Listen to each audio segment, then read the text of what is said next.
Thursday was 80 years since the end of the Second World War, and that's a big date for me, my family on both sides, especially my Dutch family there, who on May 5th celebrated 80 years since liberation of Holland. Yeah, 80 years gone by. You know what? What's crazy is how little was said about it in the media, how little fanfare, how little public knowledge. It's like, I feel like for so many World War II anniversaries over the years, there's been a lot more noise about it, you know, especially considering that now we're at that point where we're going to start losing all the veterans from World War II, you know, like anyone who's left in the next bunch of years are going to be gone. I recall this with World War I veterans myself as a kid, seeing them being 90-something years old and getting older until there was none left, not one left on Earth, right? So I felt it was kind of weird that there was very little said. But anyways, here's a great video to celebrate 80 years and to look at how things have come around. We're sort of moving back into the same kind of authoritarian problems and upheaval and global destabilization. We're really back into a similar pattern that we were seeing on planet Earth there across the board before World War II. Anyways, here's a World War II tank commander and a Sherman tank running over a Tesla car. Let's go. There it is. This is bad news. My God. Anything could happen. Wow. I'll watch the video later.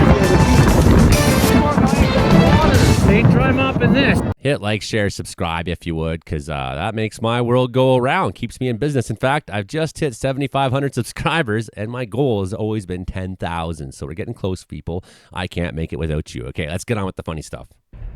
Today, Ken Turner is going to help us with Tank versus Tesla, commemorate 80 years since Victory Day in Europe. 98 years old. 98-year-old man here. In the British Army in World War II. Thank you very much for your service there, Ken. Sherman tank. It's a beautiful machine you got there. Shoot the Tesla with the 75 mil. Fascism the first time around. Now it's coming back. He recognizes Elon fascism. Musk, the richest man in the world, because he's fought it before. His immense power to support the far right in Europe. Shame on him. And his money comes from Tesla cars. And from U.S. government contracts. Got this message from Mr. Musk. Send it, buddy. We've crushed fascism before. Yeah. And we'll crush it again. Yes, you will. So let's go, shall we? Watch this. He's amped. Let's go. He says, let's go twice because he's so stoked. Okay, he's got the Sherman there driving straight at the Tesla car. Going to have no problem getting up on top of it. If I were him, I would have parked for a while there and got a couple nice photo ops waving from on top of the Tesla, but he's just going to drive right over it. I would have backed over it a couple times. Look, here's the grin. He's all happy. I felt so good, says 98-year-old Ken. See on the license plate there, it says fascism.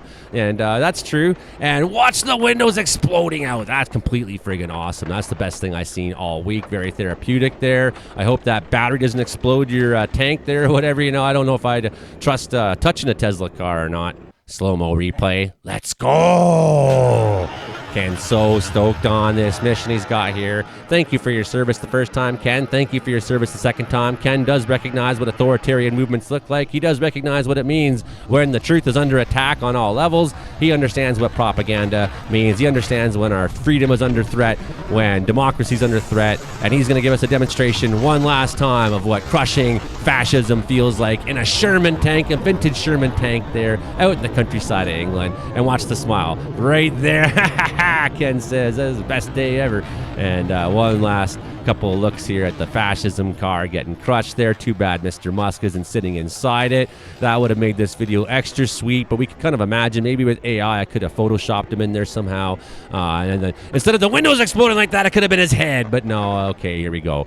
Democracy under threat, people. Here we go. 80 years after the war, and we're still dealing with the same kind of existential, social, and political, moral problems facing people all over the world. Thanks for your service, everybody out there. Thanks for your service, Ken. Hey, if you know a veteran, listen to them because you don't have much time left. You know, we got to celebrate who's left out there, celebrate them good, put them out in the spotlight if they so wish, and try to learn the lessons that they spilled blood and had their blood spilled to learn what freedom is, what democracy is, what the war was really about. If you don't know, start learning because we are just repeating history. And it's crazy to me that the people who remember who were there are slowly disappearing. Okay, everybody, have a great Saturday afternoon. We'll come at you with something new a little later. Bye now.